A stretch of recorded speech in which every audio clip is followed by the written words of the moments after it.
नमस्कार दोस्तों, मैं हूं माही खिवाल और आप देख रहे हैं माय यूट्यूब चैनल फेटफुल माही दासी।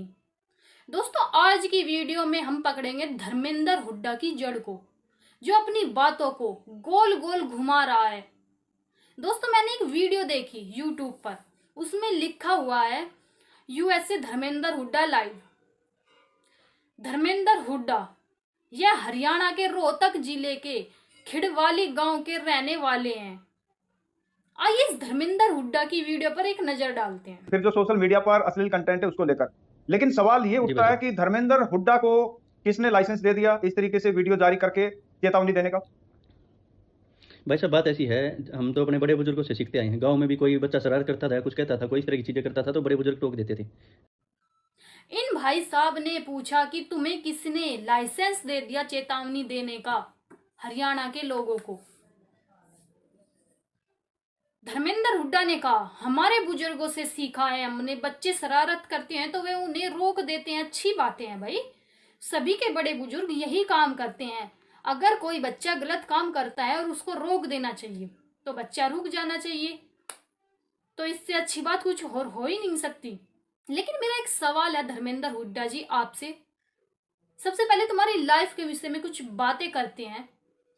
आप ये बताइए, फरवरी 2016 में रोहतक में हुई हिंसा और कैप्टन अभिमन्यु के घर पर हमले करने, आग लगाने व लूटपाट के सीबीआई की जांच सेंट में धर्मेंद्र हुड्डा जी का नाम आया था। शायद आपको याद आ गया होगा, याद नहीं याद आया हो तो मैं बता देती हूँ। अदालत में पेश न होने के कारण धर्मेंद्र हुड्डा जी आपके खिलाफ भगोड़े गिरफ्तारी की प्रक्रिया से जुड़ी खबरें सामने भी आई थी। किसी कैप्टन के घर पर आपने घुसकर हमला किया। ओ भाई, इतनी हिम्मत, आग लगाने की भी कोशिश की और वहां पर लूटपाट भी की। भाई, कौन सा समाज सुधार का काम किया है तुमने? चलो अब आते हैं आपके उसी मेन पॉइंट पर। धर्मेंद्र हुड्डा जी, जब तुमने यह सब कांड किए तो तुम्हारे बड़े बुजुर्गों ने तुम्हारी आरती की थाल लेकर आरती उतारी थी क्या? टीका किया था क्या तुम्हें कि जाओ तुम जंग पर जा रहे हो और जीत कर आओ? धर्मेंद्र हुड्डा, तुमने तो अपने बुजुर्गों पर ही सवाल उठवा दिया है। जब धर्मेंद्र हुड्डा कहते थे कि बुजुर्ग शरारत करने पर बच्चों को रोकते हैं, अगर वे कुछ गलत कार्य करते हैं तो उन्हें डांटते हैं, उन्हें मना करते हैं, तो उन पर यह सवाल उठाना है कि 2016 के रोहतक हिंसा मामले के वक्त क्या उनके बुजुर्गों ने उन्हें नहीं रोका था? जो इंसान खुद के बुजुर्गों की बात न मानकर ऐसे विवादों में फंसा, हरियाणा की जनता चेतावनी या आज्ञा क्यों माने? फर्स्ट पॉइंट, जो इंसान खुद के बुजुर्गों की बात न मानकर ऐसे विवादों में फंसा, हरियाणा की जनता उसकी चेतावनी और आज्ञा क्यों माने भाई? दूसरा पॉइंट यह है कि खुद देश छोड़कर अमेरिका बैठ जाना और वहां से बैठकर ज्ञान देना। अगर सुधार करना ही था अपने गांव में जमीन पर रहकर करते। तुम्हारे बड़े बुजुर्गों ने एक बार भी यह नहीं कहा कि ये सब गलत है, तुम्हें मना कर देना चाहिए। अगर बड़े बुजुर्ग किसी गैर को रोक सकते हैं तो तुम्हारे तो अपने हैं भाई।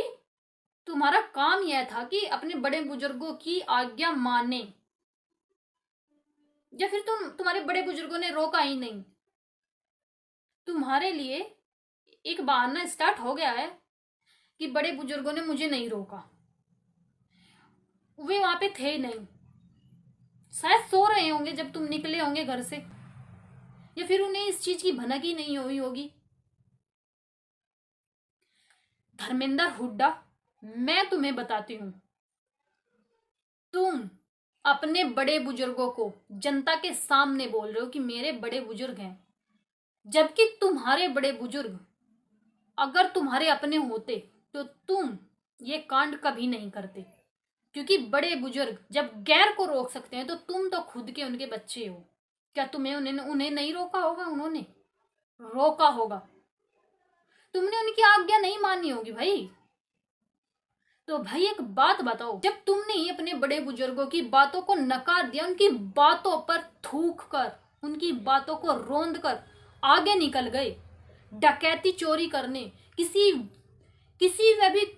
कैप्टन के घर पर। तो तुम एक बात बताओ, यह पूरा हरियाणा लेडीज या फिर कोई भी जिसके खिलाफ तुम अनाप शनाप बोलते हो, वह आपकी बातों को क्यों माने? क्यों माने आपकी बातों को? आप मुझे ये जवाब दो। आप उनके बाप नहीं लगते, आप उनके भाई नहीं लगते, आप और तो और उनके रिश्तेदार भी नहीं लगते, आप उनके आस पड़ोस के भी नहीं है, क्योंकि आप पूरे हरियाणा की बातें कर रहे हो। तो वे आपकी बातों को क्यों माने भाई? जब तुमने ही अपने बड़े बुजुर्गों की बातें नहीं मानी तो आप कौन होते हो उनके जो तुम्हारी बातों को माने? और हम आपकी बातों को क्यों माने? तुम्हारे बड़े बुजुर्गों ने तुम्हें रोका होगा या घिनौना कांड करने के लिए, लेकिन तुम उनके मुंह पर चमाटा मारकर आगे निकल गए होगे कि भाई मैं बहुत सारे पैसे लाऊंगा। अरे भाई, पूरा हरियाणा तुम्हारी बातें सुन रहा है। पहला सवाल तो यही है आपके लिए मेरा। मुझे नहीं लगता आप जवाब दे पाओगे इस सवाल का, लेकिन मैंने फिर भी पूछा, लोगों के लिए, जनता के लिए, तुम्हें जो आज देख रहे हैं, तुम्हारे सपोर्ट में खड़े हैं, जो तुम एक जगह टिकते नहीं हो। अगर तुम्हें अपने गांव देश सुधारना ही था तो अपने गांव में रहकर सुधारते, आमने सामने का फैसला करते। अगर उनसे नहीं सुधरता तो तुम करते भाई, लेकिन तुम्हें तो भागना था यूएस से। जो तुमने कांड किया है उस कांड से तो तुम यहाँ पे रह नहीं सकते। अब चले वो अपना हरियाणा सुधारने, कुछ भी नहीं होगा तुमसे, क्योंकि तुमने कुछ कांड करके अमेरिका भाग गए हो और फिर अपने कांडों पर पर्दा डालकर सोचा कि कुछ साल बीत गए तो तुमने उस कांड पर सोचा कि चलो पर्दा डाल देते हैं, किसी को क्या पता, अब मैं ही एक बड़ा बुजुर्ग बनकर लोगों को संभालता हूं। तो भाई अपने कांड याद रखो, तुमने किया क्या है। तो समाज में रहने के भी लायक नहीं है, तू सुधारने की बात कर। चलो आगे बढ़ते हैं, अभी तो बहुत जड़ पकड़ने बाकी है इसकी। दोस्तों, धर्मेंद्र हुड्डा जी का एक नया बयान सामने आया है कि जब कैसे समझाया आपने उनको? प्यार से समझा भाई साहब, नहीं, भाईचारे में समझा प्यार कि से ये चीजें अच्छी नहीं है। तो सामाजिक संगठन भी समझाते हैं, सरकार भी समझाती है, प्रशासन भी समझाता है, लेकिन अगर प्यार से समझने वाली भाषा होती तो शायद अब तक ये चीजें सामने आती नहीं, सब समझ चुके होते। नहीं भाई साहब, इतने तो रिस्पेक्ट करते हैं लोग। से पूछा गया कि लोग आपकी बात कैसे मान लेते हैं, तो धर्मेंद्र ने बड़ी शान से कहा, अरे भाई वो मेरी इज्जत करते हैं, प्यार से समझाता हूं, समझ जाते हैं, मान जाते हैं। वाह भाई वाह। यानी हरियाणा का पूरा समाज, यहाँ के युवा और बच्चे सिर्फ धर्मेंद्र हुड्डा की ही इज्जत करते हैं। धर्मेंद्र हुड्डा, जरा रुकिए और सोचिए, आपके इस बयान में अहंकार की बू आती है या बेवकूफी की? पहला सवाल तो यह है, क्या हरियाणा का समाज, यहाँ के युवा और बच्चे सरकार की इज्जत नहीं करते? दूसरा सवाल, क्या हमारे देश के कानून, संविधान और पुलिस प्रशासन की कोई इज्जत ही नहीं है? तीसरा सवाल यह है कि आप सरकार और कानून से भी बड़े हो गए हैं क्या, कि लोग कानून का डर छोड़कर आपकी इज्जत में सुधर रहे हैं?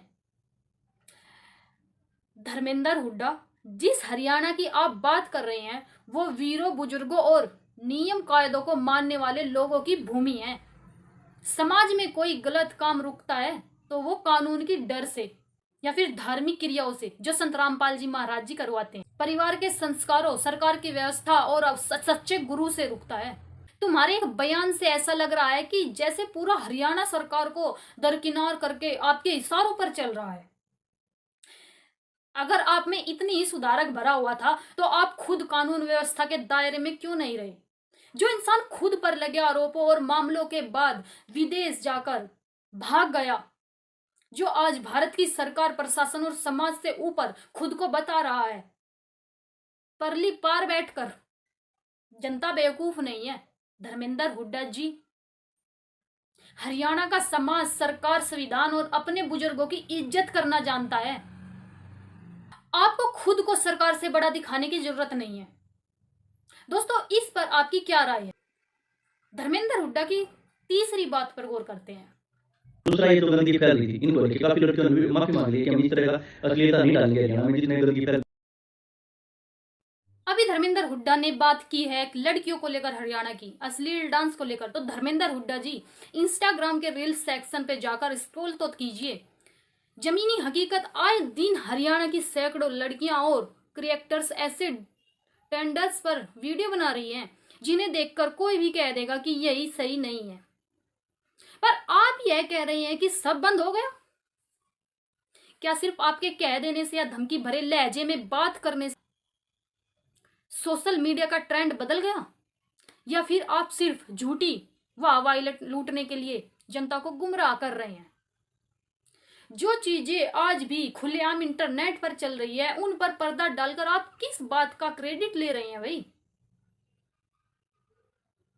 सच्चाई को झुटलाने से सच बदल नहीं जाता। हरियाणा की जनता इतनी नादान नहीं है कि आपके इस दावों को आंख बंद करके मान लेगी। आप विदेश में बैठकर सिर्फ बयानबाजी कर रही हैं, जबकि धरातल पर सच्चाई कुछ और ही है। सुधार दावों से नहीं, सोच और सही व्यवस्था से आता है। अगर आपको लगता है कि आपके डर से सब कुछ सुधर गए हैं, तो आपने उस डिजिटल चश्मे का नंबर बदलवा लेना चाहिए, क्योंकि हरियाणा की जनता सब देख रही है और सब समझती है। दोस्तों, क्या आपको भी लगता है कि धर्मेंद्र हुड्डा जी सिर्फ हवाई बातें कर रहे हैं? धर्मेंद्र हुड्डा कह रहा है कि मैंने अश्लीलता तो खत्म कर दी, बैटिंग का चक्कर खत्म कर दिया, और हाँ, जो ये नशा और जुआ सट्टा बचा है ना, इसे मैं अगले हफ्ते बंद कर दूंगा, स्टार्ट करूंगा, मतलब अगले। वाह भाई, क्या टाइम टेबल बनाया है। मतलब बुराइयां भी अब EMI पर जोड़ी जा रही है। आधा काम आज कर दिया, बाकी की किस्त अगले हफ्ते भर दूंगा। अरे भाई, जो इंसान आज तक अपनी कही किसी बात पर टिका नहीं है, वो अगले हफ्ते का कैलेंडर सेट कर रहा है। सब जानते हैं कि सच्चाई क्या है। जब तक व्यूज आ रहे थे तब तक बैटिंग ऐप से जेब भर रही थी, तब तक सब सही था। अब जब जनता ने असली चेहरा देख लिया और थू थू होने लगी, तो अचानक महात्मा बनने का नाटक शुरू हो गया। अगर वाकई नीयत साफ होती तो सुधार के लिए अगले हफ्ते का मुहूर्त नहीं निकाला जाता। जो छोड़ना होता है वो उसी सेकंड छूट जाता है।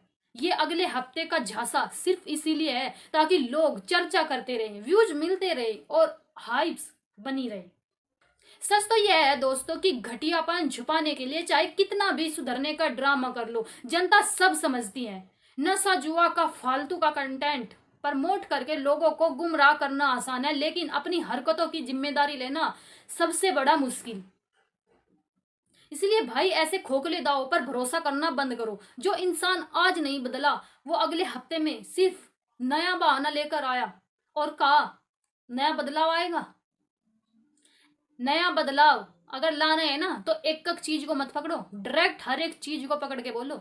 जैसे संत रामपाल जी महाराज जी ने अपने नाम देने से पहले हर एक चीज की लिस्ट तैयार करके थमा दिया है, देखो ये सारी लिस्ट है, ये सब चीज तुम्हें बंद करनी होगी, और जबकि लोगों ने कर भी दी भाई। उसे कहते हैं प्यार से समझाना, उसे कहते हैं एक दिखाना। बोला नहीं है उन्होंने कुछ, और लोगों ने बंद भी कर दिया। सबसे ज्यादा हरियाणा वाले ही जुड़े हुए हैं, तो तू अपनी जबान बंद ही रख। दोस्तों, जो धर्मेंद्र हुड्डा पर मेरी जो बात थी वो यही थी। देखिए, गलत को गलत कहना बहुत जरूरी है, और जो बातें गलत थी उन पर सवाल उठाना जायज था। लेकिन हाँ, अगर उन्होंने कुछ थोड़ा बहुत बदलाव किया है, कोई लड़कियां मानी है, तो उसके लिए बहुत अच्छी बात है, ठीक है, बहुत अच्छा काम किया है। जनता अब आप पर विश्वास नहीं करेगी। बाकी आप लोगों की इस पर क्या राय है, कमेंट में जरूर बताएं। नमस्कार।